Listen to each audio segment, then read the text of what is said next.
Most people try to build confidence by faking it until they make it, which is why they end up feeling like imposters who might get exposed at any moment. But real confidence isn't about pretending. It's actually about rewiring how you see yourself and the evidence of your own capability. Let me show you the difference.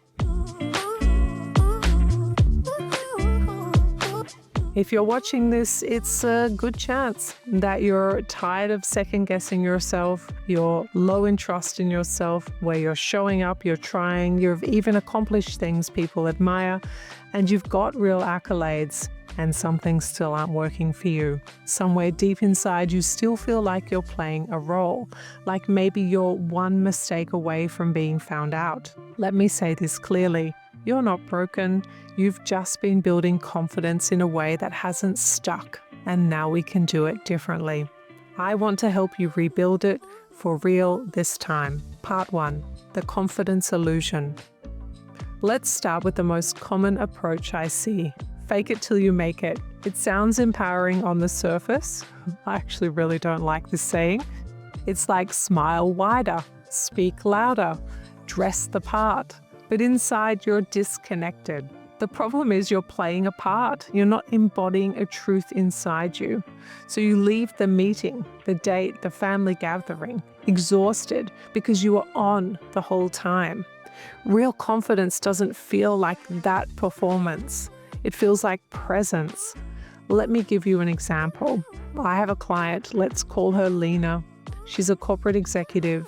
She knew how to own a room, but every night she spiraled. Did I talk too much? Did I sound too aggressive? Was that one joke weird? She was confident on the outside, but inside, she was scared. Now let's talk about client B. I'm going to call her Jasmine. Less flashy, softly spoken, deeply rooted. She didn't need to take over a room, but when she spoke, people leaned in. Why?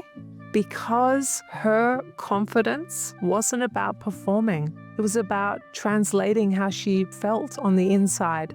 And you could see she believed she belonged there. Part 2, where does confidence come from?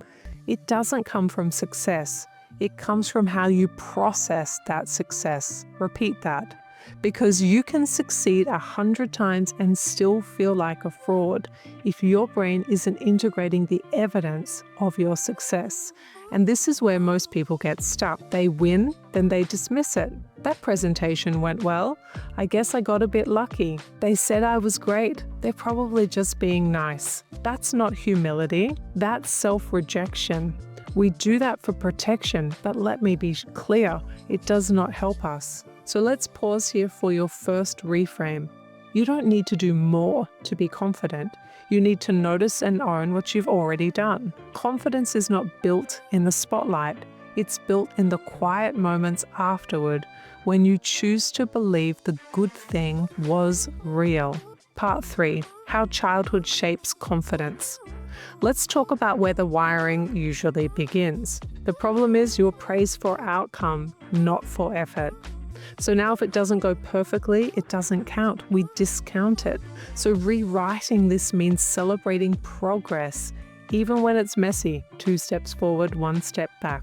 If you grew up with inconsistent validation, maybe you were celebrated for achievements, but not for your being and your doing, your brain learned to chase confidence externally. You needed a grade, a gold star, noticing of you're so mature. And now as an adult, that same loop continues.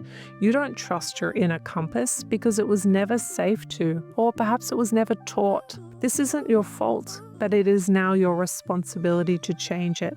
Part 4, somatic confidence, building it in your body. Let me introduce a concept, somatic confidence. Confidence you can feel, not just say. This kind of confidence doesn't live in your highlight reel, it lives in your body. How do you get it? Through safe, repeated self-trust. Here's an example. Set a boundary with someone, even just a small one.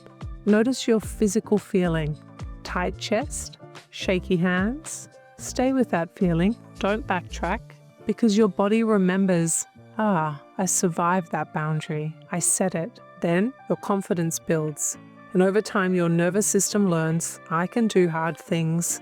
and be okay. I can still feel safe. And this will be your foundation for real confidence, not pretending to be fearless, but proving to yourself that fear isn't final. Part 5, the Confidence Rewiring Framework. Let's walk through a 4-part framework you can start today. Number 1, spot the dismissal. Anytime you succeed, notice how you talk to yourself. Do you downplay it, brush it off? Do you interrupt that pattern with, wait, I did that, that counts? If you did, good job. Number 2, build micro credibility. Choose one small thing to follow through on each day.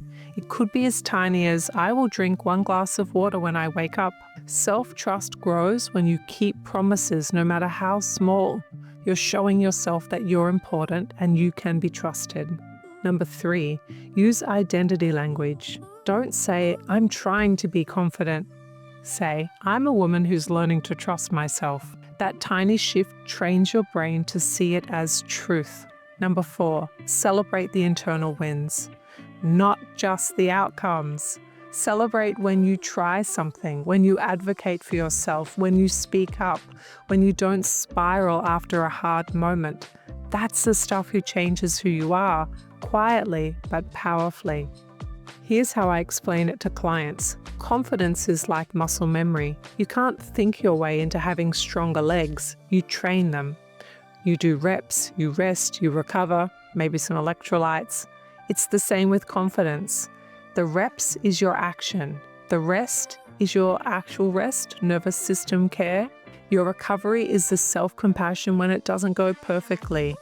You build this layer by layer by layer, and every rep you do matters. So here's your plan for this week. Choose one small daily promise.